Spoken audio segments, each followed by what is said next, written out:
வணக்கம். IDFC first bank கடந்த 1 வருஷத்துல பார்த்தீங்கன்னா, மைனஸ் 28% வந்து கீழ இறங்கியிருக்கு. இதே லாஸ்ட் 6 மந்த்ஸ் பார்த்தீங்கன்னா, இதோட ரிட்டர்ன்ஸ் பார்த்தீங்கன்னா, மைனஸ் 20% வந்து கீழ இறங்கியிருக்கு. ஸோ இந்த ஜனவரி மாசத்துல மட்டும் பார்த்தீங்கன்னா, மைனஸ் வந்து 6.56% இறங்கியிருக்கு.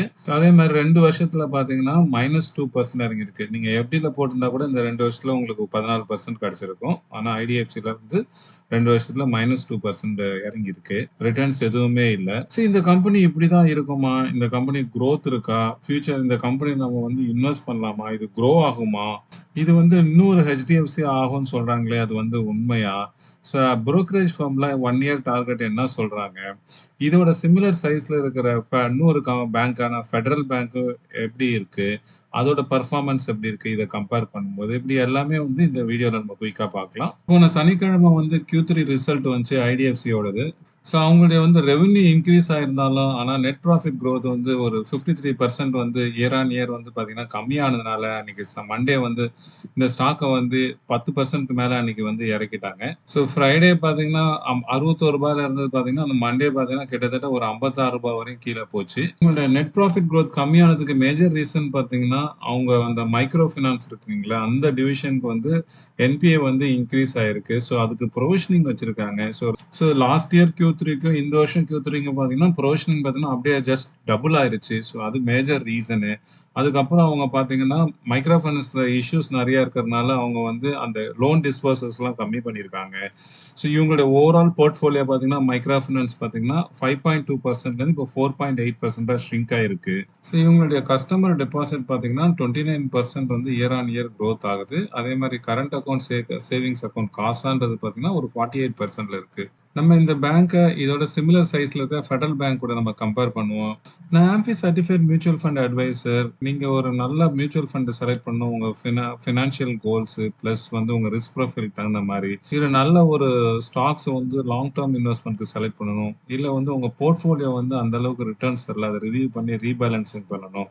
இல்ல டாக்ஸ் பிளானிங், டாக்ஸ் ஹார்வெஸ்டிங் பண்ணணும். இந்த மாரி இன்வெஸ்ட்மென்ட் ரிலேட்டட் எந்த குவரீஸா இருந்தாலும் நீங்க இங்க குடுத்திருக்கிற மொபைல் நம்பர்ல என்ன கான்டாக்ட் பண்ணலாம். ஸோ ஐடிஎஃப்சியோட ரெவென்யூ பார்த்தீங்கன்னா, ஒரு 18.5% வந்து இயர் ஆன் இயர் குரோத் இருக்கு. ஸோ ஃபெடரல் பேங்க் அதே மாரி 19.4% இயர் ஆன் இயர் குரோத் இருக்கு.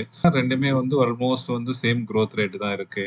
இதே நெட் ப்ராஃபிட் குரோத் பார்த்தீங்கன்னா, ஐடிஎஃப்சி ஃபர்ஸ்ட் பேங்க் வந்து 53% வந்து இயர் ஆன் இயர் டிக்ளைன் ஆயிருக்கு. இதே ஃபெடரல் பேங்க் பார்த்தீங்கன்னா, 25% இயர் ஆன் இயர் இன்கிரீஸ் ஆயிருக்கு. ஸோ அதனால இந்த இதுல வந்து ஃபெடரல் பேங்க் ஸ்கோர் பண்றாங்க. ஸோ இவங்கள நெட் இன்ட்ரெஸ்ட் இன்கம் எப்படி இருக்குன்னு பார்ப்போம். ஸோ ஐடிஎஃப்சி பார்த்தீங்கன்னா, நெட் இன்ட்ரெஸ்ட் இன்கம் வந்து நல்லா குரோத் ஆகுது.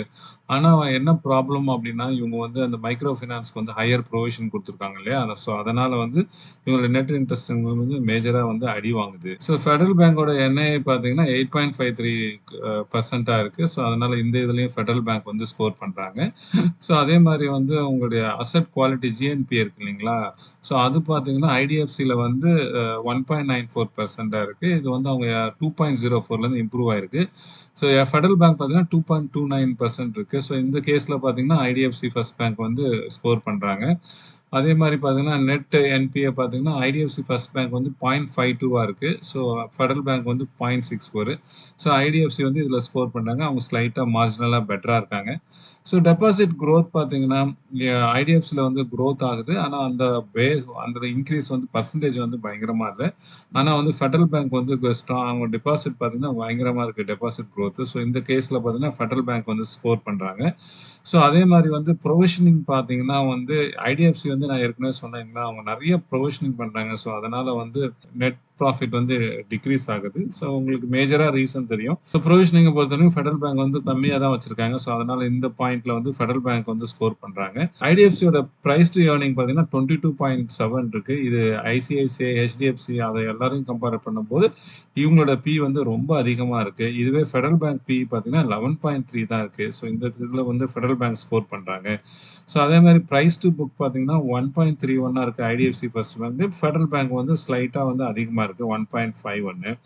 ஸோ ரிட்டர்ன் ஆன் ஈக்விட்டி பார்த்தீங்கன்னா, ஐடிஎஃப்சி வந்து 10.1ல இருக்கு. ஸோ இதுவே ஃபெடரல் பேங்க் பார்த்தீங்கன்னா 14.8 இருக்கு. ஸோ இதனால ஃபெடரல் பேங்க் இதுல வந்து ஸ்கோர் பண்றாங்க. So return on capital employed பார்த்தீங்கன்னா, ஆல்மோஸ்ட் 2மே சேமா தான் இருக்கு. ஸ்டாக் பார்த்தீங்கன்னா, 1 இயர் ரிட்டர்ன் பார்த்தீங்கன்னா, நான் சொன்ன மாரி இது வந்து -28% குடுத்திருக்கு ஐடிஎஃப்சி. இதே ஃபெடரல் பேங்க் பார்த்தீங்கன்னா, உங்களுக்கு பிளஸ்ல வந்து 28.2% குடுத்திருக்கு. ஸோ அதனால வந்து ஃபெடரல் பேங்க் இதுல ஸ்கோர் பண்றாங்க. அதே மாரி 2 வருஷம் ரிட்டர்ன்ஸ் பார்த்தீங்கன்னா, ஐடிஎஃப்சி வந்து -2% இருக்கு. ஃபெடரல் பேங்க் வந்து 42.5% இருக்கு.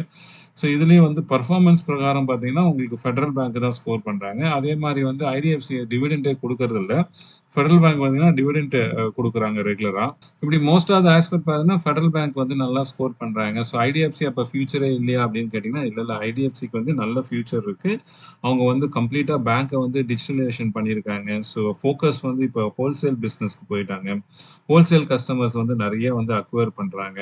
ஸோ ஐடிஎஃப்சி வந்து பார்த்தீங்கன்னா, ஒரு 5 வருஷத்துல பார்த்தீங்கன்னா, ஒரு நல்லா வந்து குரோத் காமிக்கும். ஆனா இப்போ 1 ஆர் 2 இயர்ஸ்ல பார்த்தீங்கன்னா, அது அந்த அளவுக்கு வந்து குரோத் இருக்காது. பிரைஸும் வாலடைலா இருக்கணும். நெக்ஸ்ட் 2 இயர்ஸாவும் பெருசா குரோத் வரல. நெக்ஸ்ட் 2 இயர்ஸ்லும் பெருசா குரோத் இருக்காது. ஐடிஎஃப்சி ஃபர்ஸ்ட் பேங்க்க பொறுத்தவரையும்.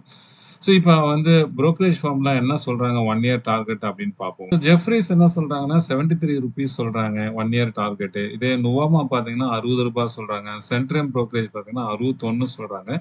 மோத்திலால் ஆஸ்வால் வந்து 70 சொல்றாங்க. ஸோ இப்ப பார்த்தீங்கன்னா, 60லேருந்து ஒரு 73 வரையும் இது வந்து ஒரு மாரி ஆசிலேட் ஆயிட்டு இருக்கு. ஸோ ஐடிஎஃப்சி பேங்க்ஸ பொறுத்தவரையும் ஒரு ஃபண்டமெண்டலி ஸ்ட்ராங் பேங்க்கு அண்ட் வந்து அதோட சிஇஓ வைத்தியநாதன் இருக்காருங்களா, அவரும் வந்து ஒரு நல்ல ஒரு கேப்பபிள் பெர்சன், ஒரு எஸ்டாப்ளிஷ்ட் பெர்சன். ஸோ அவருக்கு நல்ல விஷன் இருக்கு. ஸோ அவர் இந்த கம்பெனிய நல்லா எடுத்துட்டு போவார்ன்னு தெரியும். ஆனா வந்து நெக்ஸ்ட் 1 ஆர் 2 இயர்ஸ்ல பெருசா குரோத் இருக்காது. ஒரு நான் சொன்ன மாரி ஒரு 4, 5 இயர்ஸ்ல வந்து நல்லா குரோத் ஆகும். ஸோ அதனால வந்து உடனே வந்து ரிட்டர்ன்ஸ் எதிர்பார்க்கிறவங்க நீங்க ஐடிஎஃப்சி ஃபர்ஸ்ட் பேங்க்க அவாய்ட் பண்றது நல்லது. அதுக்கு நீங்க ஃபெடரல் பேங்க்க வந்து கன்சிடர் பண்ணலாம். இல்ல நான் வந்து 10 இயர்ஸ் வெயிட் பண்ண முடியும் அப்படின்னு நினைச்சீங்கன்னா, நீங்க ஐடிஎஃப்சி வந்து கொஞ்சம் கொஞ்சமா நீங்க வாங்கலாம். இது வந்து ஒரு நல்ல கம்பெனி. ஸோ அதுல எந்த டவுட்டுமே இல்ல.